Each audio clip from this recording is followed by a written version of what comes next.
Welcome, everyone, to the Nerd Journey Podcast, episode number 64. We're joining you every week to talk IT career progression and bring you the advice we wish we'd been given earlier on in our careers. I'm your host, John White, at VJourneyman on Twitter, joined by my co-host, Nick Cordy, at NetworkNerd_. Hey, Nick, how's it going? Hey, John, I'm doing great. We are both pre-sales technical engineers with backgrounds in IT operations. We hope our career discussions will be vendor neutral, relevant across disciplines, and remain timeless. If you're enjoying our content, please drop us a positive review on Apple Podcasts or wherever you subscribe. And if you want to get in touch with us, tweet or DM at Nerd Journey. Ultimately, we're just two nerds on a journey. A journey to virtual enlightenment. So let's take a trip. All right, great, Nick. Hey, we're back recording and releasing in 2020. I know that I've had several people email me about how I'm supposed to write the date in my checks. And every single time I've responded, yeah, 4-digit dates. That's I've been saying that for 20 years. Also, do you still write checks? Like physical checks? Every now and then. Yeah. For church contribution, I do. Gotcha. We don't have it. We haven't had a digital transformation in that aspect yet. Yeah, I'm definitely not in the PayPal generation or whatever people are doing as far as payment, electronic, person to person. But I definitely hardly ever write checks. But let's actually get to the episode and what we're going to talk about. John needs to check himself, I think is what he's saying. Yeah, I need to check this line of discussion is what I need to do. This week, we're discussing managing career during times of upheaval. And we're talking to Mike Burkhart for, shockingly, the next two episodes. That's par for the course for Nerd Journey interviews, I guess. I want to say his stories and exactly what it was that he was doing, like the approach that he settled on, was really unique. It was really eye-opening.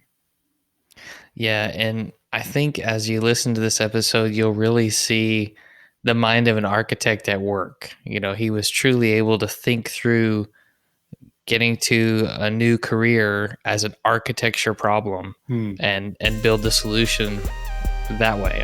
I really enjoyed hearing what he had to say. But without further ado, let's go to part one of Mike Burkhart.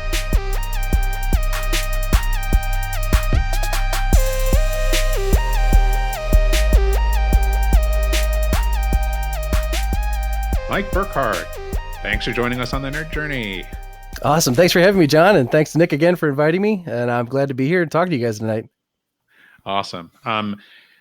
Before we get into the meat of what we're going to talk about, can you maybe give us a kind of a career overview, how you got to where you are, like kind of the important inflection points of the jobs that you've had? So yeah, I can absolutely give you a kind of an overview of what I'm doing now and kind of how that came to be. So recently, I have, as of the beginning of November, took a position as a curriculum developer or instructor-led courseware at Nutanix. And very, very interesting kind of meandering path that I took to get there. So, I'll try to keep this short. Hopefully it'll be sweet. So with respect to, my career, I started out with troubleshooting, networking, doing DSL troubleshooting and help desk type of things. And that eventually led me more into a systems and networking type of background. I got lucky with the ability to be a software tester very early on in my career. And that was because I knew Linux, I knew networking, I knew, operating systems and cross-platform sort of functionality, a little bit of Java because of college. And I was introduced to ESX 2.0 at that time. So it was a really interesting, VMware story. I think that was 2002, maybe 2004. I'm trying to remember the exact time, but anyway. So I was introduced to virtualization pretty early on. And one of the things I really want to impart upon anybody I talk to about my journey in IT is that I followed my passion. And I know that's a very cliche sort of adage, but I strongly mean that. I found out about virtualization and I was like, this is crazy. Like, this is an absolutely really interesting type of technology. So I made a bet. That's all I really did was I said, I'm going to follow this because I think it's cool. And it, turned out that I got lucky. I'm not going to say I'm some sort of sagacious wizard who knows that was going to work out, right? So, but follow your passion, right? So, I followed that, and I eventually became a consultant.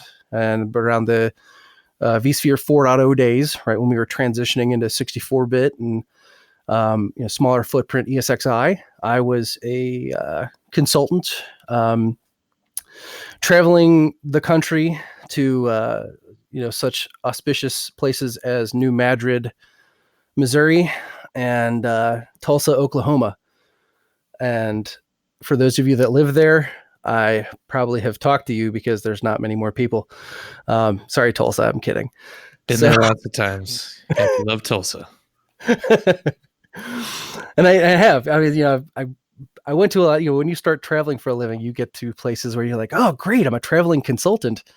And you don't realize that it's not always New York and LA and Boston or, Paris. Like, I never went to Paris as a consultant. I went to New Madrid for 6 weeks straight, and I ended up in Arkansas for 6 months. So consulting.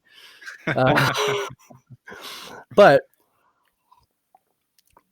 during that period of time, I was also at the consulting firm was also a VMware authorized training partner. And they said, hey, you're good at this stuff.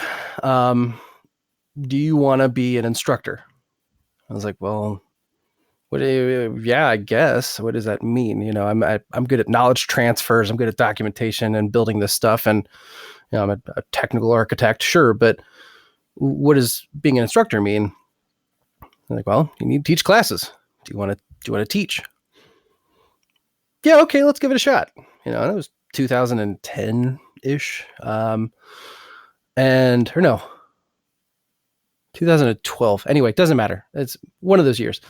What's important is, I was asked, and it was one of those, like, if given an opportunity, another one of those, like, real good nuggets of information for me is, if given an opportunity, take the opportunity.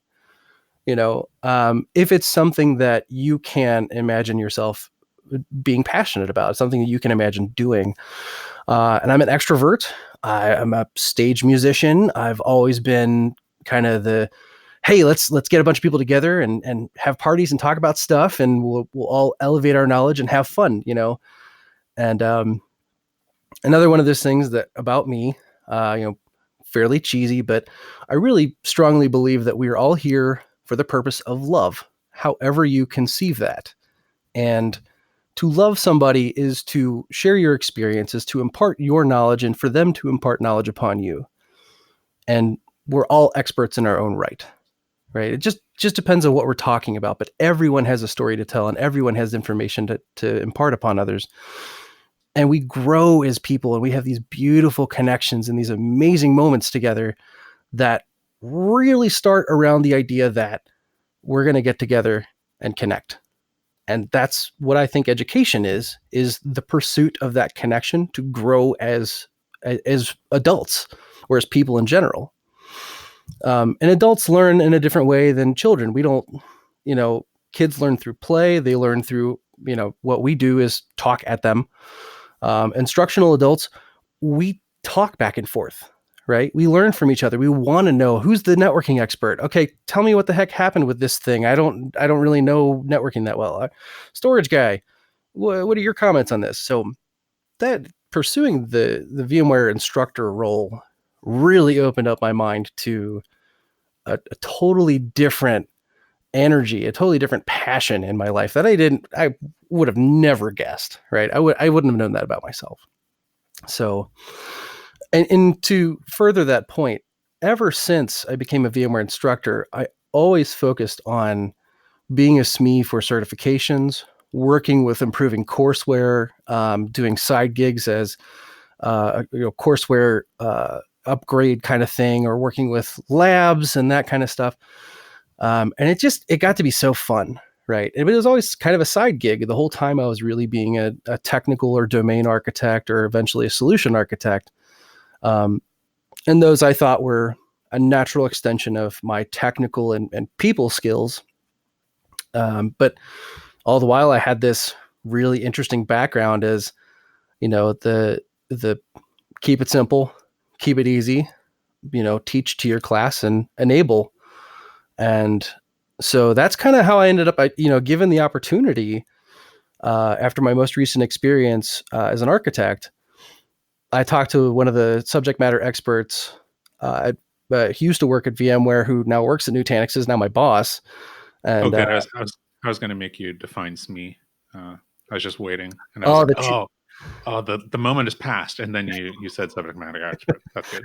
I don't have to rationalize my TLAs, but that's 3-letter acronym for these. Sounds like we have some EAS, excessive acronym syndrome. Oh no!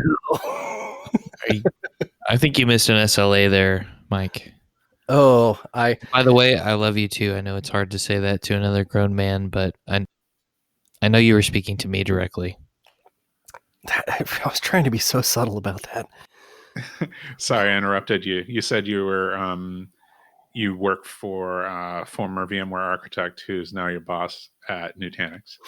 So he was a certification developer and manager.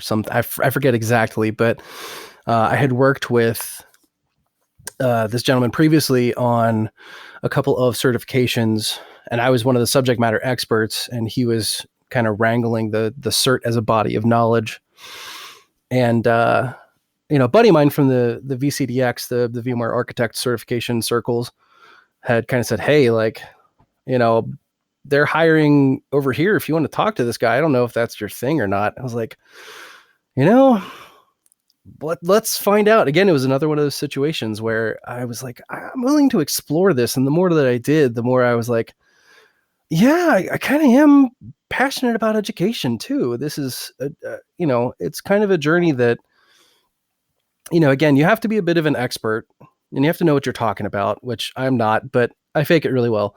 And you have to be a person that understands how to, how to impart knowledge upon a classroom, right? So, knowing that not everybody in the room is going to have the same experience, starting at a baseline of, well, we expect the room to have X amount, but, we'll pander to a little bit lower, a little bit above, depending. And then really understanding how to build that audience together, what points to use, how to convey it visually, et cetera, et cetera. So, and I've been an avid public speaker for a while. I've been a VMUG leader for the past 4 years, I believe, maybe 5 now. Not anymore. But,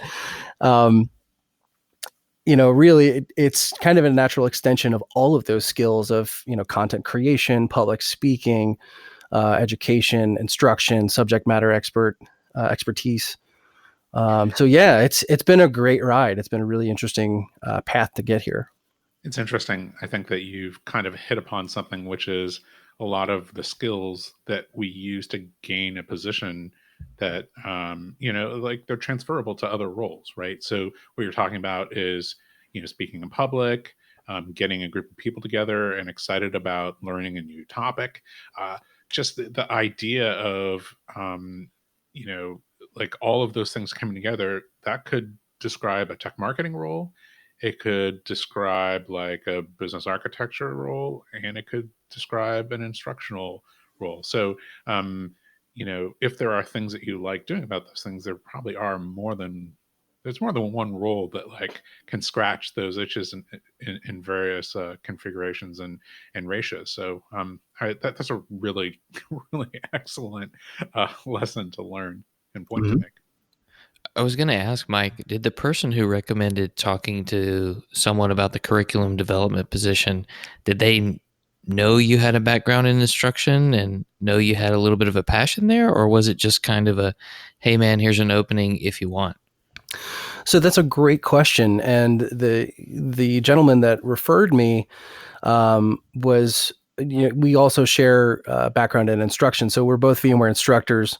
And he had also known my boss from the same circles. And, we were VCDX candidates all together. And it was funny because there were three of us, I believe, in the same kind of study group that were all VMware instructors as well as going for our VCDX. So he had known that had been a part of my background and was like, hey, he's been asking, this guy's been asking around for a candidate that has this type of experience. I don't know if you're interested or not, because he had thought that I was continuing on into architecture when I was entertaining those roles. But really part of my decision-making process is, and here's another interesting way to put it. I wasn't looking for an employer. I wasn't looking for a job role. I was looking for, how do I want my life to look? How do I want my life to operate for me? And what skills do I want to flex? What things do I want to learn?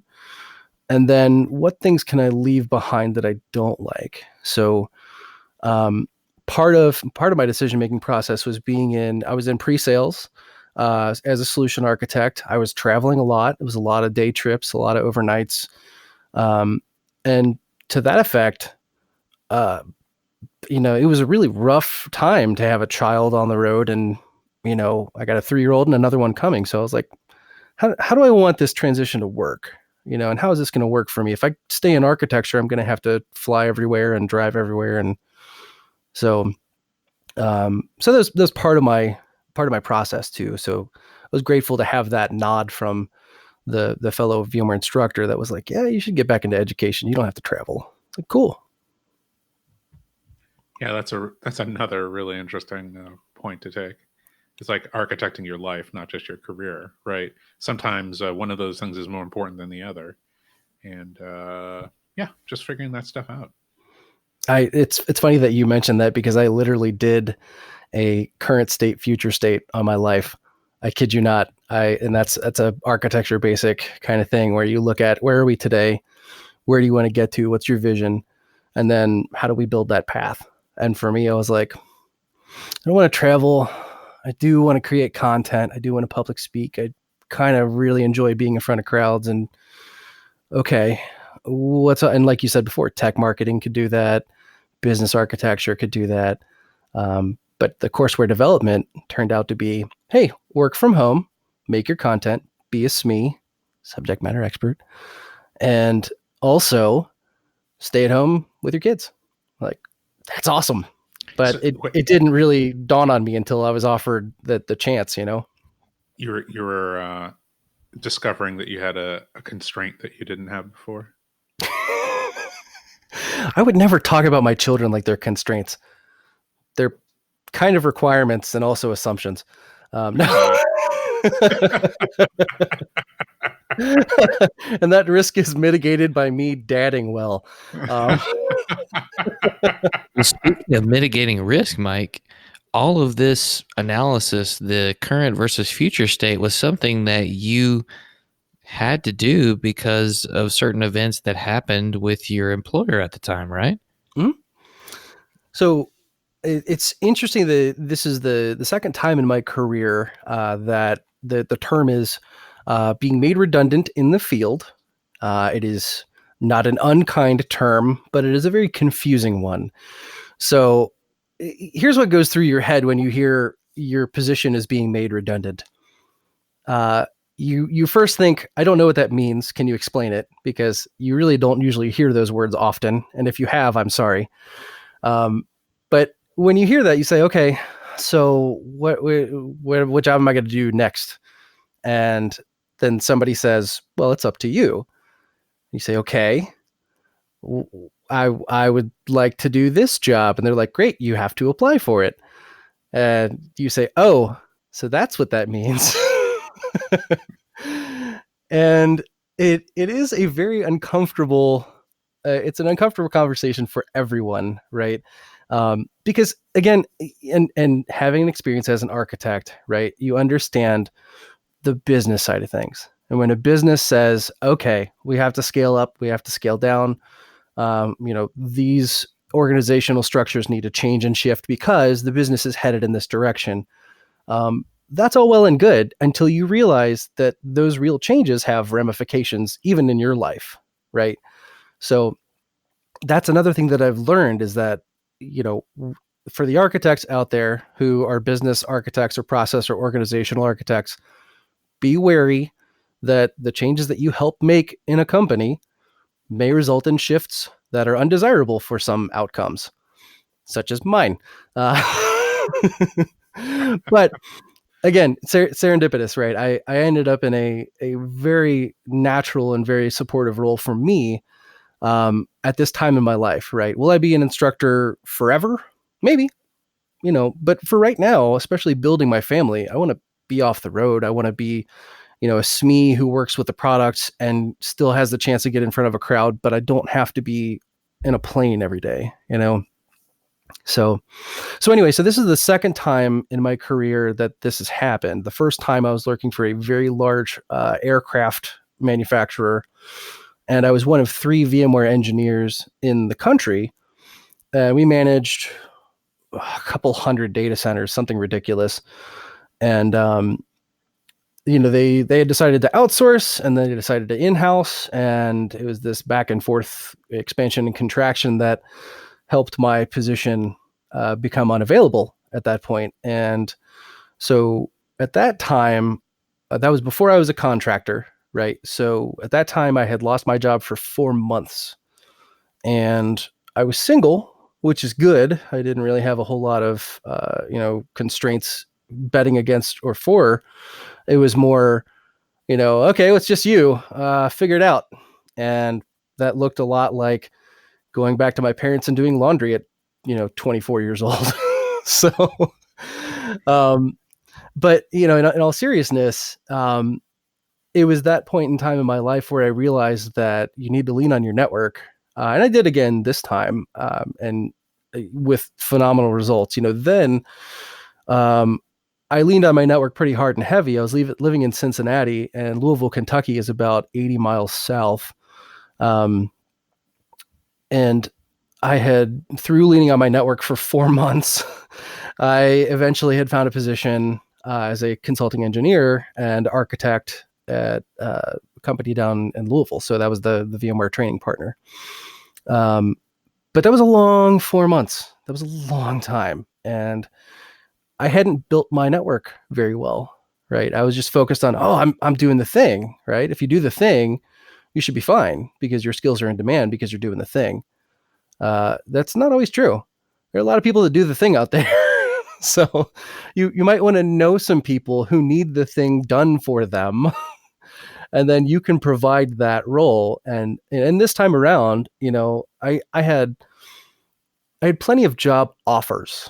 I did not lack for, dance cards to punch. But what I did, that's a real old saying too. My gosh, I can't believe it. I'm going to the ice cream social later. But I had a lot of interest, let's say. But the first time around when the position was made redundant, it was a very harrowing experience. And this time around, I experienced some of the similar emotions and thoughts and feelings about it. And you go through your stages of grief because you're losing something, right? You're literally, you thought you're doing good. And in my case, I was given a raise and all sorts of accolades, and then, bye-bye. So it's real weird. But yeah, so, build your network, provide knowledge, provide value to other people. And value can be whatever. It can be help. It can be, providing job opportunities to other people. When you see something, say something kind of deal, but in a positive light, right? So just, help other people out and spread the love, man. And it comes back to you. And this way it came back to me in spades. So the thing that really helped in this situation was having built that network over the time since the last time you had an interruption in service. Mm-hmm. Nice. Are there things that you tried that didn't work? Oh, sure. That's there are very, very many things that I've tried that did not work. And again, this is me pulling back the curtain, of course. I mean, anyone who's been in this situation, sometimes you can scramble, right? At low points, it can feel like you're just, oh my gosh, it's the worst thing. So things that I've tried. I tried blindly applying to jobs, which go fish, right? Um, I read a statistic recently, and statistics being what they are on the internet, um, it said something like 80% of jobs are hired from people knowing other people. So someone who knows of somebody who is less than this 7 degrees of Kevin Bacon or whatever. That oh, I know a guy, which happened in my case, right? So my buddy knew the guy that I also knew that I didn't know he was hiring until he told me, hey, that guy's hiring.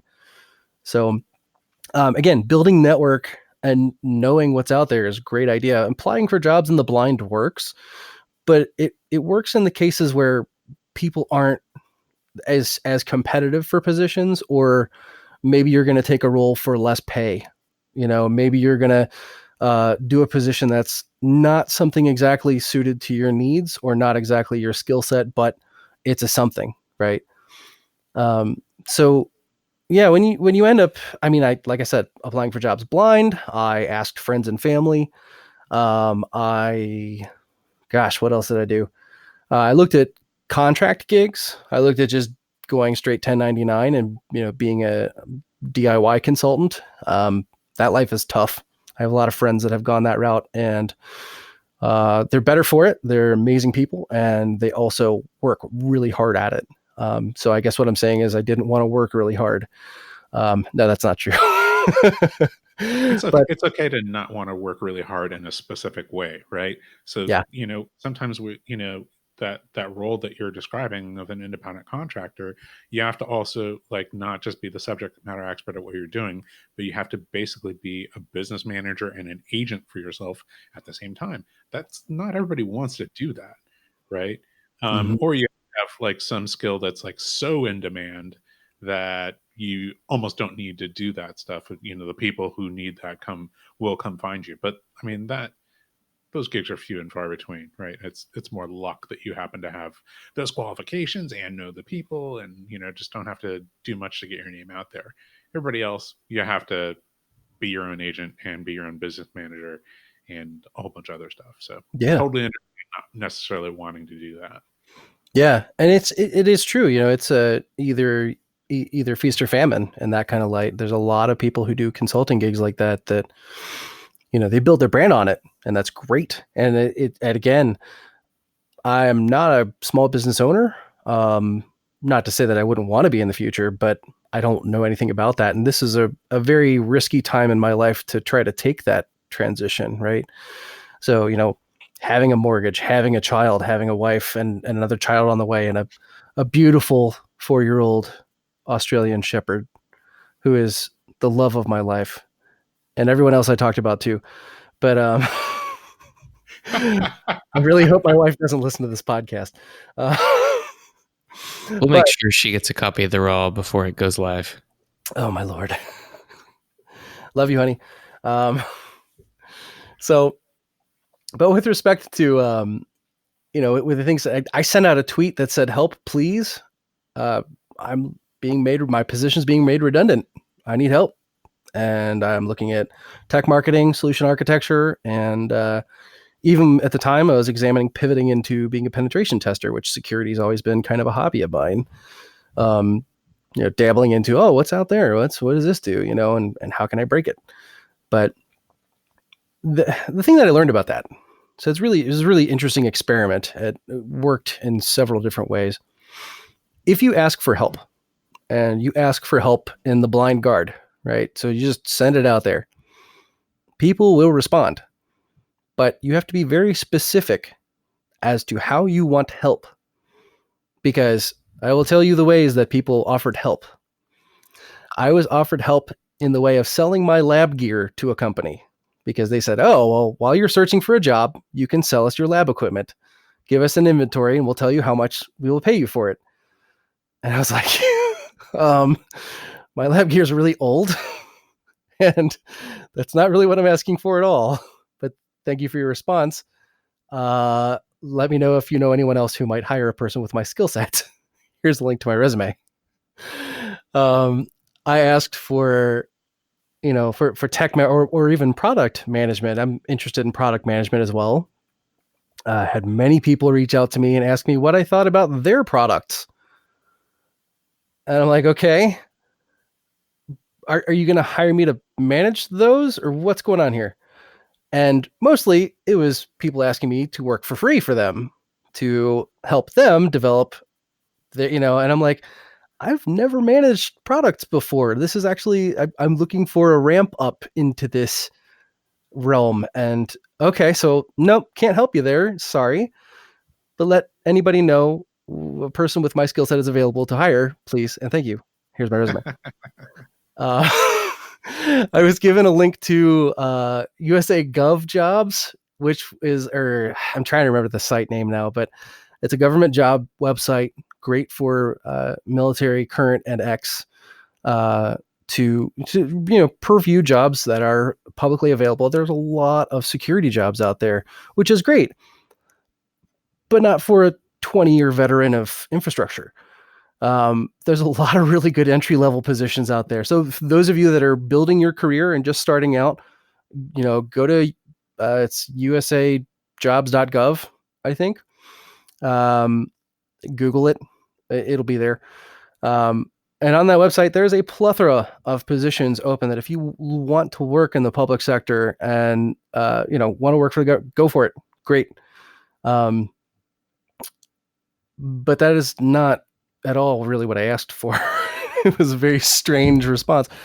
I had, and there's so much goodwill. It's such a beautiful thing because I had, over 400 retweets of this message. I had something like 100,000 interactions or something. Like, I was looking at the metrics of this thinking like, good God, this is insane. I'm just a guy who needs a job. Like, who cares? And people care. Like, that's the beautiful, people care about you and people that you don't even know. I had a guy reach out to me from New Zealand and he was like, you want to be a penetration tester? Great. Let's figure that out. And I was like, okay. And I asked my wife, I was like, would you move to New Zealand? And I'm looking for like an easy qualifier out, right? I'm looking to just be like, well, I can just turn this down because whatever. And she's like, New Zealand sounds great. What's up with the job there? And I'm like, oh no, I'm going to have to explore this now. And it was scary as all get out, right? It was as scary as all crazy. But, unfortunately or fortunately, either way, that ended up kind of washing out. So, but the gentleman and I are still, decent online contact friends. And it was really nice for someone to just say like, look, I moved here. I moved to New Zealand from Sweden 3 years ago. This company really needed help in this way, blah, blah, blah. And, if I can do it, you can do it too.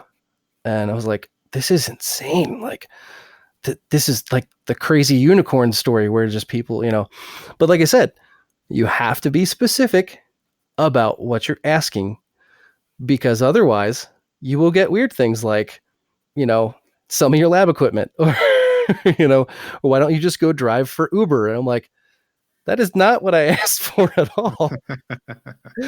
But when I got a lot of responses back of what I did ask for, it was amazing. And it really, again, going back to that whole, it's who you know and who you know knows you kind of thing.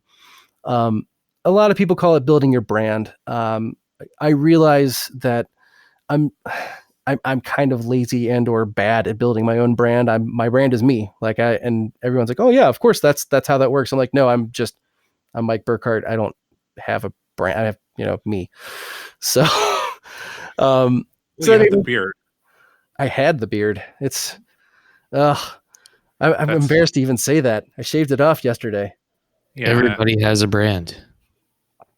I think they don't. Beard. I know, but that's the terrible thing. I don't curate. So I guess the point there is, don't be a dummy like me and curate your own brand. Yeah, you should have had pictures of yourself doing stuff without the beard, because now without the beard, I'm like, I don't know if we should hire that guy. I don't know that he's trustworthy. He's lost the trustworthy beard. I don't blame you. My son said to me, Dad, your ears look like you, but your face doesn't. And I was like, what does that mean? And toddlers can be very brutal. I will Oof. tell you that. They're very honest. And sometimes you do not want that honesty in your life. Did your toddler also give you critiques on your resume, or was it just on your appearance? He absolutely did, but I don't think the crayon marks were very helpful. Ah. On that route, Mike, the first time you were made redundant, did you decide to update your resume every so often so that in case that happened again, you would be ready? Or was it kind of oh, I just found out, better update the resume now? I know it's something that a lot of us don't do regularly. So that's a really good question. I'm going to flip it on its side in a second. But with respect to my resume, no, I don't keep an updated resume. If you want to know what I do, look at LinkedIn most of the time. And if people contact me about opportunities like that, I'm just like, go here. This is what everyone does. It's easy. But to that point, I found that, part of what I did, and so John, back to your question earlier, what did I do? Part of what I did is I hired a professional resume writer. And I was like, okay, if I want to get a specific job, I should have someone look at my resume and give me feedback. And it was very worth it. I forget how much it costs, but it wasn't like $1,000 or anything. It was, fairly reasonable. And what came back was a very interesting aspect on what I have done in my career. That I was like, I don't know that I do those things. And then as I read them, I'm like, yeah, that sounds way better than what I said. This guy's great at what he does. No wonder he charges money for it. Uh, but here's the other problem. My resume was very business focused because I was looking at being a product manager or some type of business level, business architecture, et cetera. When I applied to technical jobs with a business level resume, everyone looked at me and they're like, what are you going to do here? And it was such a weird response where I'm like, no, I'm a super tech nerdy guy. Are you kidding me? Like, I've got the whirligig hat and everything. And every last time people are like, well, okay. And I got a couple of people turn me down because they're like, you look like a business guy. We need to So to that point, on your question about my resume, do I update it regularly? No, probably something I should do. Thanks for the heads up.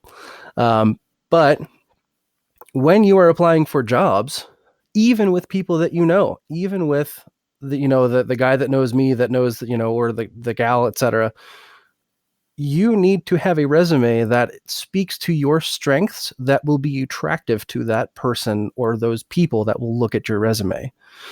And it's such a simple thing. And I've had this advice before, but I also completely forgot it. And it's 20 years into your career. This is pretty late to forget that information, right? Like, you should not forget what your resume looks like. And to tailor those talking points to your strengths, to the positions for which you're applying. So, heads up, right? Look at your resume and think critically about it as, what if I'm hiring me? What does that look like? Am I a strong candidate, or where are my blind spots? And if they are blind spots, indeed, speak to them. But if they're not, then put them on your resume. Well, I think one of the problems is like people say, "What if I am hiring me?" Of course, I would hire me because I have all this potential and I'm good at these things. But I think that the main problem is people say, "What if I'm hiring?" What people don't do is they don't say, "What if I'm hiring for this position?" Right, Mm-hmm. and then look at the resume without any knowledge of themselves. That's very difficult to do, right? So, going to some third party and saying, here's a job description, and then here's the resume without my name on it, you know, even that's difficult to do, right? Because how do you go to somebody if, without them looking at this and going, well, obviously this is your resume, Mm-hmm. and I think you'd be great for this job. Yeah, yeah, but what is the resume good for applying for the job, right? And that's a totally different thing. Um, Absolutely. and so a lot of people have heard the yes, you should customize your resume to make sure that you're writing the resume for the job that you're applying for. Um, And the way that we really remember it is when we apply for a job that we think is kind of a gimme and they turn you down because of the resume. Like that's what really anchors it, right? And it's surprising because you're like, why didn't I get a call? And you're like, well, read your resume again. Did you forget your phone number? Because that's another thing. Like, I didn't do that, but I had a friend who did that, and I'm like, are you kidding me right now? Like, you do not have contact information. They're like, oh, it's fine. I'm going to email this. I'm like, you put your contact information on your resume. That's what you do. Somebody's going to read this who wasn't the person that you emailed it to, right? Who wasn't the person who called you. Well, they called me. They must have my phone number. Yeah, but it's going to get passed around. It's going to get put in an applicant tracking system. And if you don't have your contact info on there, then the chance that they don't contact you is pretty high. Mm-hmm. It might not even make it into the system, right? Because it doesn't have the qualifying information on it. So yeah. Or it ends up on the top of a stack of things that are exactly the same as your resume that you're like, oh, nobody got a call back because it was the one person who had the interesting resume, who had the contact information, who had, so be that person, right? Yeah. Here's the three resumes that were within 5% of each other. But it's very easy for me to get in touch with these two people, and this one person didn't have their contact information on. It's just easier for me to throw that away than follow up because I don't know how I'd follow up. Right, because I don't want to work that hard. Is that another dig? Is that? I feel like that's a dig. No, I was just trying to make it relatable, Mike. Oh, it does make sense though. I appreciate you putting that in terms I can understand. Not talking down to anyone, but somebody is. I really wasn't saying that. I'm so sorry. Oh my gosh, this like went off the rails real quick. Yes, it was a dig, Mike. It was a dig. Oh, well, that also makes sense to me. Yeah, we should just stop recording so I can make coffee right now. That's cool. I got some Windows updates going on again. And I totally forgot that we were doing this at this time. So how about that? There you go. It's a trifecta.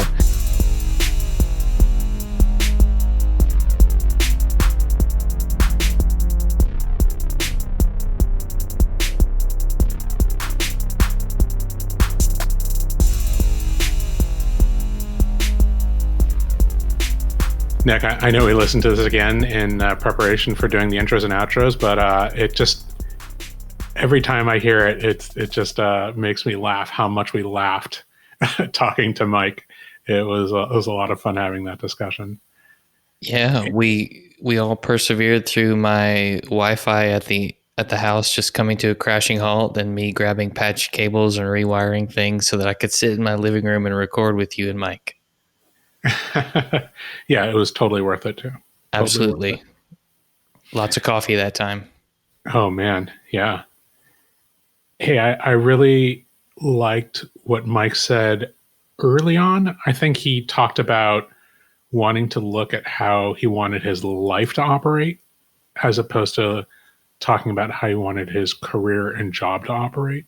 And I thought that was just pretty inspiring and eye-opening to hear somebody talk about, here's how I want my life to work, and I'm going to engineer and design everything else around that, as opposed to talking about all the range of possibilities and compromises they're willing to make, for career, for life, and those interactions, instead of like an engineered version of that. Pretty cool. Sure. And I mean, yes, there are trade-offs here and there, but I think it speaks to the fact that when you have enough time to really think about it and do some due diligence, we have a lot more choice as to where we work and what we do than we tend to realize even after doing a bunch of research. And, Mike speaking to that really brings that point home. Yeah, definitely. And I think I really liked some of his post-game analysis too, right? Like kind of when I was interviewing, when I was writing my resume, this is what worked and this is what got results, and this is what didn't work and this is what didn't get results.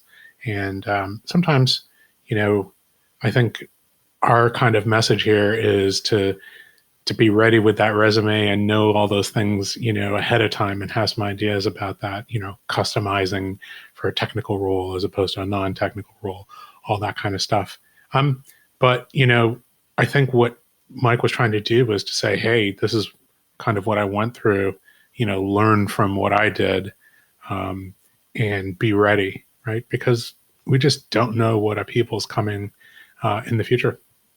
Yeah. And if you're somebody out there who blogs, I love it when people share what didn't work and what finally did work. It's the same kind of thinking here, because I think it helps you, the person who had the experience, learn it much more deeply. And it's interesting to the person listening or reading as to how the other person who went through this, how their mind works. I like it. Yeah, definitely. That's a really good point. All right. Anything else before we get out of here? Nope. Just a reminder, we want people to subscribe and give us a positive review on Apple Podcasts or wherever you're listening. We want to know if we're being helpful, and are always looking for interesting questions to ponder. We're collectively on Twitter at Nerd Journey. All right. Farewell, listeners, and tune in next time as the journey continues. I'm John White at BJourneyman, and Nick Cordy at NetworkNerd_, signing off. Adios.